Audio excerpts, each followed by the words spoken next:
Hello friends, welcome to YouTube channel Shri Prashanti Education. मैं आपके लिए लेकर आई हूँ हिस्ट्री की कंप्लीट सीरीज जिसमें हमारा आज का टॉपिक है पुष्यभूति वंश या फिर वर्धन वंश।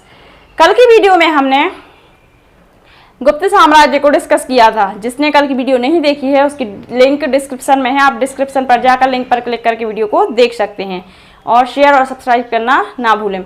आज का टॉपिक हमारा पुष्यभूति वंश। आज हम पुष्यभूति वंश के बारे में डिस्कस करेंगे। गुप्त साम्राज्य के बाद जिन नए राजवंशों का उदय हुआ उनमें मैत्रक, मौखरी, पुष्यभूति, परिवर्ती गुप्त और गौड़ प्रमुख हैं। तो अब उन राजवंशों में से पुष्यभूति वंश को डिस्कस करेंगे। पुष्यभूति वंश का संस्थापक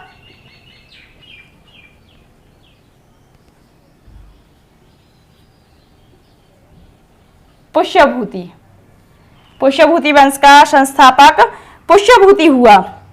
देखिए, राजवंशों का उदय तो हुआ गुप्त वंश के बाद अनेक राजवंशों का उदय हुआ, लेकिन उनमें से पुष्यभूति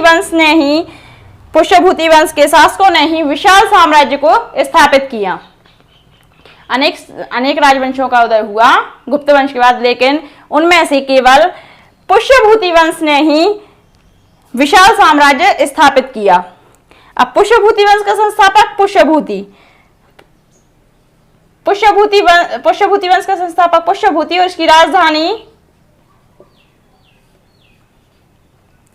थानेश्वर,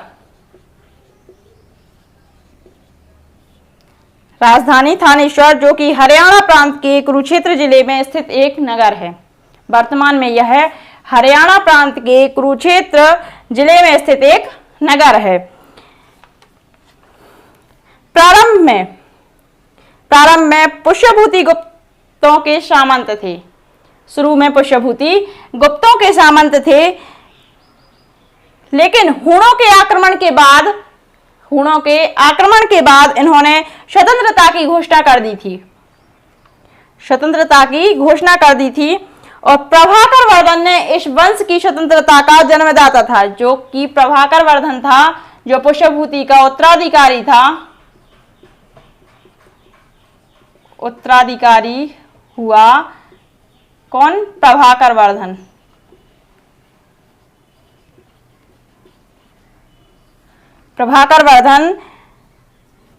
वर्धन को ही इस वंश की स्वतंत्रता का जन्मदाता कहा जाता था। इस वंश का पहला प्रभावी शासक भी प्रभाकर वर्धन ही था। इसने परम भट्टारक महाराजाधिराज की उपाधि धारण की थी। परम भट्टारक महाराजाधिराज की उपाधि धारण की थी। प्रभाकर वर्धन एक शक्तिशाली राजा भी था। प्रभाकर वर्धन की माता महासेन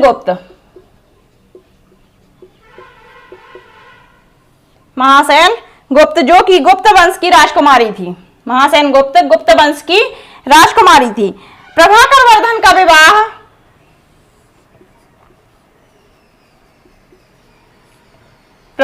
वर्धन का विवाह यशोमती के साथ हुआ। यशोमती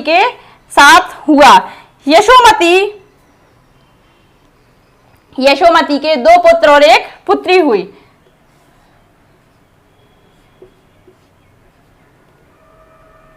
राज्यवर्धन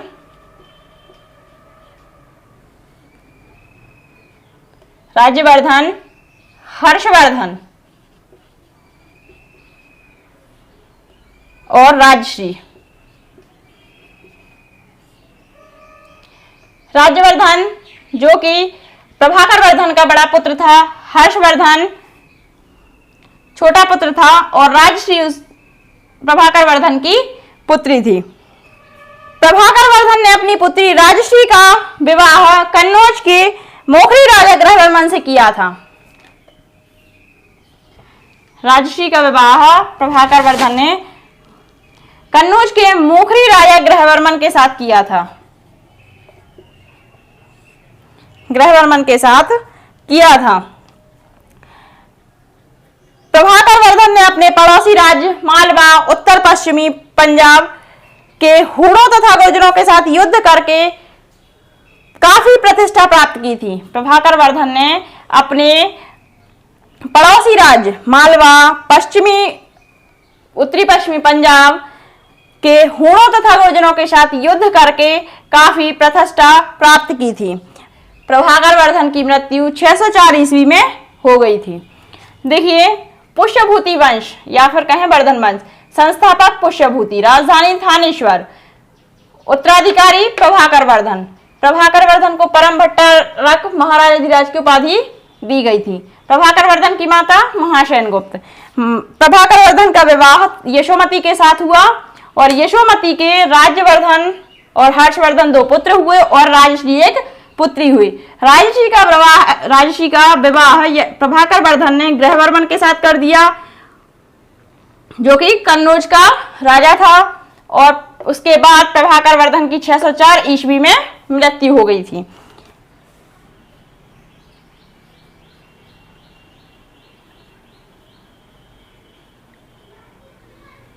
राज्यवर्धन हुआ।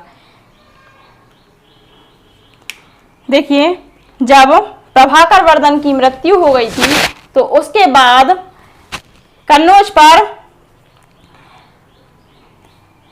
पर देवगुप्त ने आक्रमण कर दिया था। प्रभाकर वर्धन की मृत्यु के पश्चात कन्नौज पर देवगुप्त ने आक्रमण कर दिया और उसके बाद देवगुप्त और ग्रहवर्मन के बीच युद्ध हुआ, जिसमें ग्रहवर्मन देवगुप्त के हाथों मारा गया था और ग्रहवर्मन की जो पत्नी थी राजश्री, उसको देवगुप्त ने कन्नौज के कारागार में बंदी बना लिया था। जब इस बात की सूचना राज्यवर्धन को मिली, जब राजश्री के बंदी होने की सूचना राज्यवर्धन को मिली, तब राज्यवर्धन ने अपनी बहन को कारागार से मुक्त कराने के लिए कन्नौज की ओर प्रस्थान किया। राज्यवर्धन ने मालवा के शासक देवगुप्त, देखिए कन्नौज के जो राजा थे ग्रहवर्मन, उनका युद्ध मालवा के शासक देवगुप्त के साथ हुआ था। राज्यवर्धन ने मालवा के शासक देवगुप्त को पराजित कर मार डाला था, किंतु वह स्वयं देवगुप्त के सहायक और बंगाल के शासक शशांक द्वारा मारा गया था। जो बंगाल का शासक था वह देवगुप्त का सहायक था, उसके द्वारा राज्यवर्धन की मृत्यु हो गई थी, उसके हाथों राज्यवर्धन की मृत्यु हो गई थी।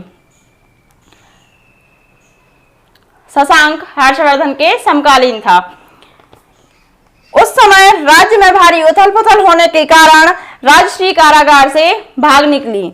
राजश्री ने विंध्याचल के जंगलों में शरण ली। विंध्याचल के जंगलों में राजश्री ने शरण ली। अब देखिए, राज्यवर्धन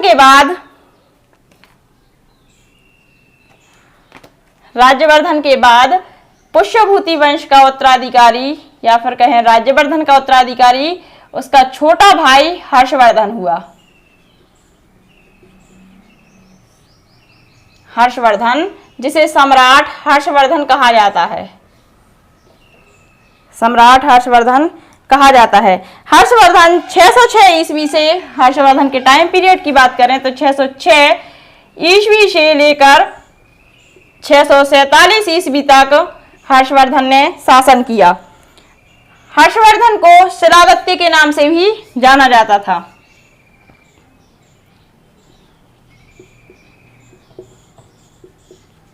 शिलादित्य के नाम से भी हर्षवर्धन को जाना जाता था। 16 वर्ष की अवस्था में यह पुष्यभूति वंश की राजगद्दी पर बैठा था। हर्षवर्धन को सकलोत्तर प्रनाथ कहा जाता था।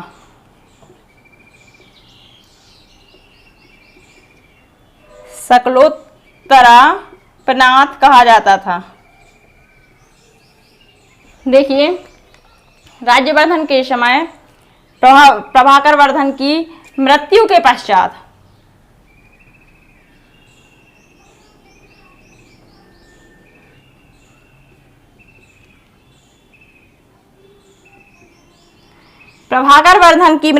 पश्चात कन्नौज के राजा और जो मालवा के शासक था उसके बीच में युद्ध हुआ जिसमें कन्नौज के राजा मारे गए। राज्यवर्धन को इस बात की खबर मिली कि उसकी बहन को बंदी बना लिया गया है, तो जो शशांक था, जो देवगुप्त था, मालवा का शासक देवगुप्त और राज्यवर्धन के बीच में युद्ध हुआ जिसमें राज्यवर्धन ने देवगुप्त को मार दिया। लेकिन देवगुप्त का जो सहायक था, बंगाल का शासक शशांक, उसने राज्यवर्धन को मार दिया था और उसकी बहन को बंदी बना ली। लेकिन जब यह युद्ध हुआ तो उसकी उथल पुथल में उस जो राज्यवर्धन की बहन थी राजश्री, वह कारागार से भाग निकली। बाद में राज्यवर्धन के उत्तराधिकारी सम्राट हर्षवर्धन ने राजश्री को विंध्याचल के जंगलों में उस समय ढूंढ निकाला। वह जब कारागार से भागी थी तो वह विंध्याचल के जंगलों में पहुंच गई थी। तो सम्राट हर्षवर्धन ने उसको विंध्याचल के जंगलों से ढूंढ निकाला था और वापस लौटा लाए थे। हर्षवर्धन के बारे में जो हर्षवर्धन की जानकारी हमें जिन स्रोतों से मिलती है, उन स्रोतों के बारे में जाने। हर्षवर्धन की जानकारी हमें जिन स्रोतों से मिलती है, तो सबसे पहले हमें हर्षचरित्र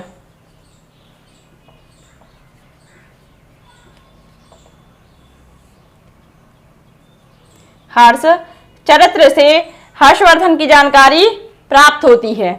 हर्षचरित्र के लेखक बाणभट्ट। हर्षचरित्र के लेखक बाणभट्ट, जो कि हर्षवर्धन का दरबारी कवि थे। बाणभट्ट हर्षवर्धन के दरबारी कवि थे।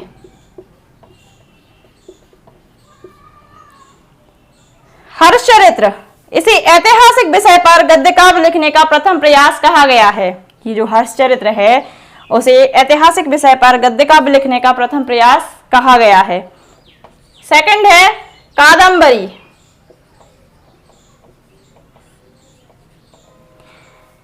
कादंबरी भी बाणभट्ट की ही रचना है।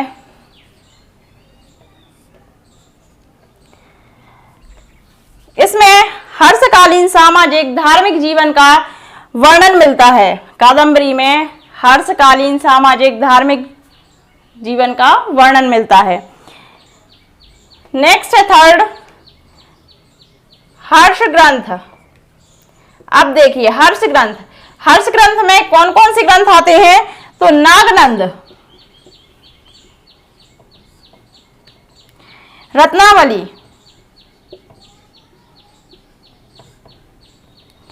प्रियदर्शिका,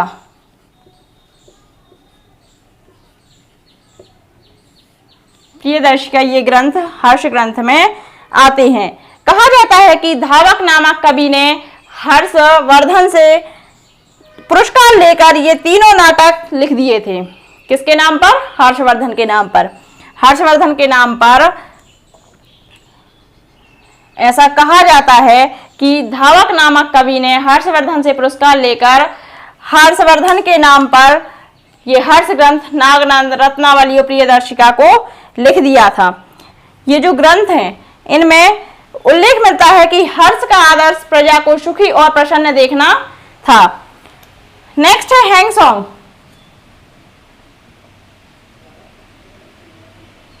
नेक्स्ट है हैंग सॉन्ग की सीयू की।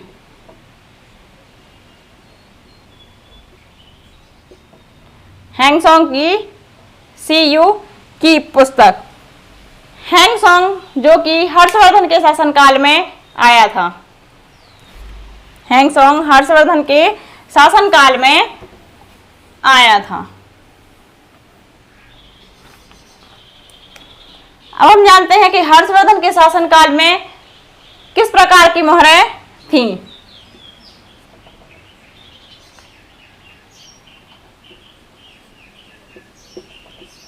मोहरें तो नालंदा से मिट्टी की मोहरें, नालंदा से मिट्टी की मोहरें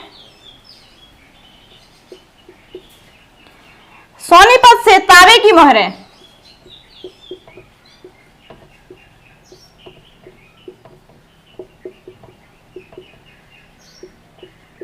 देखिए, नालंदा से मिट्टी की मोहरें मिली थी और सोनीपत से तावे की मोहरें प्राप्त हुई थी, जिसमें हर्ष का पूरा नाम मिलता है। इन मोहरों में हर्ष का पूरा नाम देखने को मिलता है। हर्ष और पुलकेशन द्वितीय के बीच नर्मदा नदी के तट पर युद्ध हुआ, जिसमें हर्ष की पराजय हुई। हर्षवर्धन और पुलकेशन द्वितीय के बीच में नर्मदा नदी के तट पर युद्ध हुआ, जिसमें हर्षवर्धन की पराजय हुई। अब हर्षवर्धन का साम्राज्य, हर्षवर्धन का साम्राज्य विस्तार देखें। हर्षवर्धन का साम्राज्य विस्तार देखें कि हर्षवर्धन का साम्राज्य कहां से कहां तक फैला हुआ था। तो पूर्व में गंजाम, पूर्व में गंजाम से लेकर पश्चिम में बल्लभी तक, पूर्व में गंजाम से लेकर पश्चिम में बल्लभी तक और उत्तर में थानेश्वर से लेकर, उत्तर में थानेश्वर से लेकर दक्षिण में नर्मदा नदी के तट तक।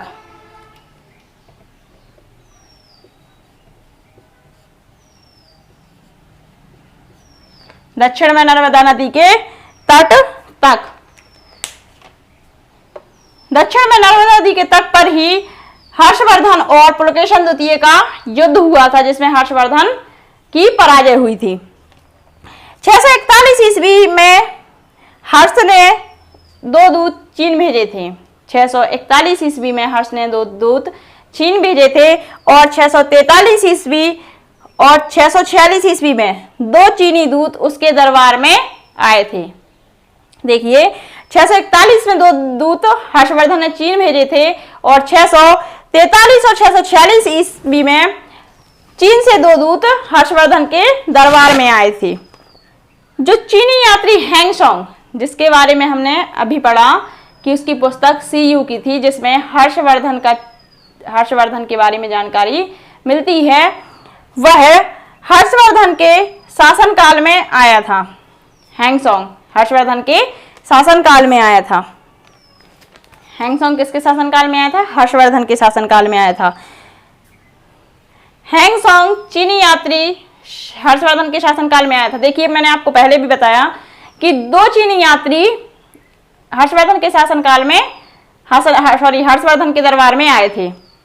हैंगसोंग को यात्रियों में राजकुमार, नीति का पंडित एवं वर्तमान शाक्य मुनि भी कहा जाता है। वह नालंदा विश्वविद्यालय में पढ़ने एवं बौद्ध ग्रंथ संग्रह करने के उद्देश्य से भारत आया था।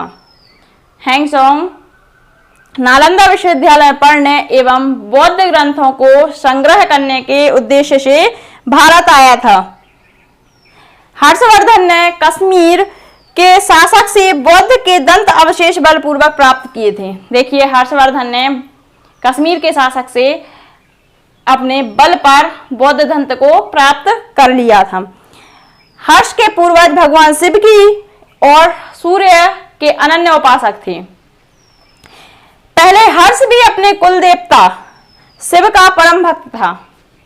जो हर्ष के कुल देवता थे शिव, पहले हर्षवर्धन भी उन्हीं का उपासक था। लेकिन जब वह चीनी यात्री हैंगसोंग से मिला तो उससे मिलने के बाद उसने बौद्ध धर्म की महायान शाखा को राजश्रय प्रदान किया तथा वह पूर्ण बौद्ध बन गया। उसने बौद्ध धर्म को अपनाया, वह पूर्ण बौद्ध बन गया। कौन? हर्षवर्धन।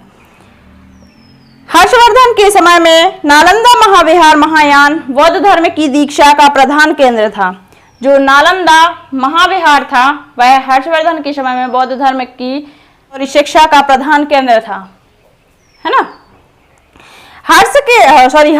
हर्षवर्धन के समय में प्रयाग में प्रशस्ति 5वें वर्ष एक समारोह आयोजित किया जाता था, जिसे महामोक्ष परिषद कहा जाता है।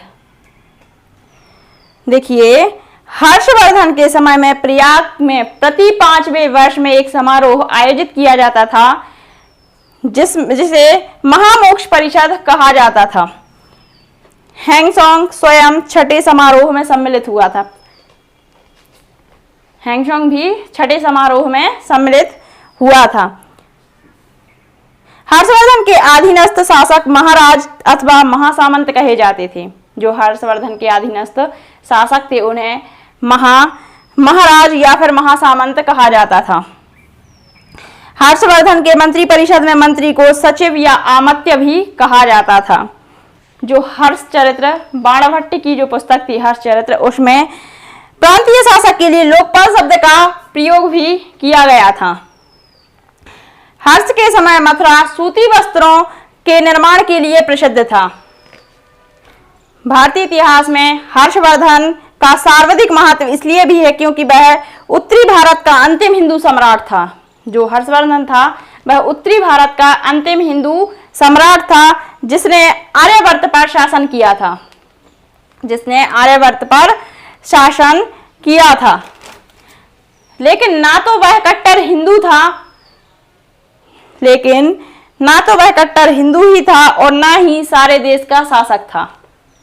आज की वीडियो में हमने पुष्यभूति वंश को डिस्कस किया। पुष्यभूति वंश से रिलेटेड हर एक पॉइंट को हमने आपके साथ डिस्कस किया और आपके हर एक पॉइंट को क्लियर करने की कोशिश की है।